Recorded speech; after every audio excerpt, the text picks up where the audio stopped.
We all know people come to Florida for the sun, the sand, all the beach weather, but there is another good reason they come here, and that's the good medical care. Yeah, for years, Mayo Clinic has been working to become a, quote, destination medical center, draw people in from across the country for treatment.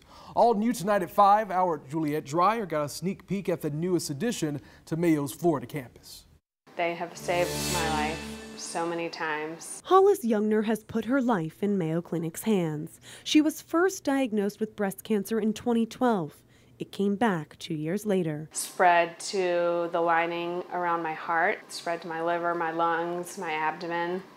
Then in 2016, it came back and spread to my brain. Nearly 95 miles separate Mayo Clinic and Youngner's home of St. Simon's Island, yet she makes the drive every week.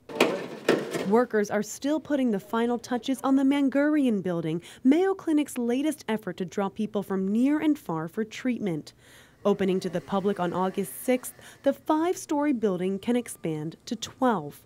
More rooms, more staff means more people needing neurological services or battling blood diseases or cancer will be able to get treatment at times more convenient to them.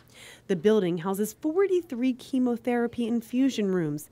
That's nearly double what was available before. A lot of people have to be in here for 4, 5, 6 hours, and it'll just be nice to have floor-to-ceiling windows and some light.